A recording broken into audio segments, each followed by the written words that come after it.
देश की सिर्फ 1.6% जनता लगभग 30% टैक्स का बर्डन उठा रही है।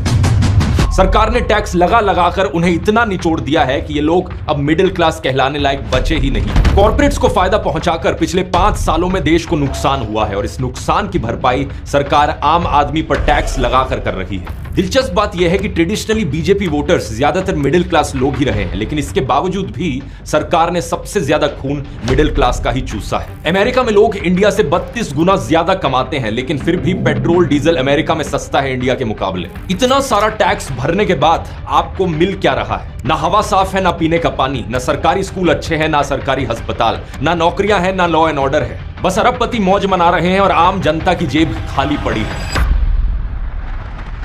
नमस्कार दोस्तों, मिडिल क्लास लोगों को किस तरीके से निचोड़ा जा रहा है सरकार के द्वारा, इस बात का एहसास धीरे धीरे जनता को होने लगा है। धीरे धीरे जनता की आंखें खुल रही हैं। पिछले महीने जीएसटी काउंसिल की मीटिंग के बाद जब फाइनेंस मिनिस्टर ने अनाउंस किया कि पॉपकॉर्न को टैक्स किया जाएगा अलग अलग तरीके से, non branded popcorn 5% GST, branded popcorn 12%, caramel popcorn 18%। Popcorn का ट्रीटमेंट में जब तक वो नमकीन है, सॉल्टेड है, मसाला एडेड है, चटपटा मसाला है, चिली पाउडर है, कुछ हो, सब 5%। But when it has added caramelised sugar, it is no longer namkeen. इस बात को लेकर सोशल मीडिया पर बहुत हल्ला मचा और जमकर मजाक बनाया गया निर्मला सीतारमण का। लोग निर्मला सीतारमण को वसूली ताई कहने लगे। पूरा इंटरनेट मीम्स से भर गया। तो किसी ने लिखा कि निर्मला सीतारमण अपने ऊपर बनने वाले मीम्स पर भी टैक्स लगा देंगे। ये बात अच्छी है कि लोग जागरूक हो रहे हैं, लेकिन ज्यादातर लोग इस बात को नहीं समझ पा रहे कि समस्या एक्चुअली में कितनी गहरी है और कितनी बड़ी है। यहाँ बात सिर्फ 10-12 आइटम्स पर लगे जीएसटी की नहीं है। असलियत में देश से मिडिल क्लास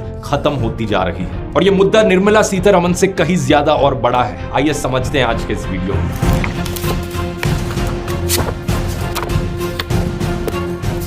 2024 के सेकंड क्वार्टर में इंडिया की सबसे बड़ी एफएमसीजी कंपनी हिंदुस्तान यूनिलीवर का प्रॉफिट पिछले साल के कंपैरिजन में 3.86% नीचे गिर गया। एफएमसीजी का फुल फॉर्म है फास्ट मूविंग कंज्यूमर गुड्स, जो पैकेज खाने के आइटम्स होते हैं। इसमें cosmetics, skin care, cleaning products, health supplement, diaper जैसी चीजें भी आती हैं। वो सारा सामान जो रोजमर्रा की जिंदगी में आम लोगों को खरीदना होता है दुकानों से। क्योंकि ये सारे आइटम जरूरत के हैं, अगर इनकी बिक्री कम हो रही है तो इसका मतलब कहीं ना कहीं बड़ी समस्या है। इसका कारण बताया गया है इंडिया की shrinking middle class. Hindustan Unilever के सीईओ रोहित जावा के हिसाब से अर्बन ग्रोथ नीचे जा रही है, लेकिन बात सिर्फ एक कंपनी की नहीं है। ऑलमोस्ट सभी एफएमसीजी कंपनीज के साथ यही देखने को मिल रहा है। नेस्ले इंडिया के चेयरमैन सुरेश नारायणन का कहना है कि डिमांड में कमी मेगा सिटीज और मेट्रो से आ रही है। टाटा कंज्यूमर प्रोडक्ट्स ने कहा अर्बन डिमांड कम हुई है। वहीं आईटीसी का कहना है कि इस क्वार्टर में इकोनॉमिक एक्टिविटी कम हुई है। अर्बन एरियाज यानी शहरों में रहने वाले लोग, शहरों में रहने वाले मिडिल क्लास लोगों के पास पैसा नहीं है खर्च करने को। सरकार ने टैक्स लगा लगाकर उन्हें इतना निचोड़ दिया है कि अब वो मिडिल क्लास शायद बचे ही नहीं।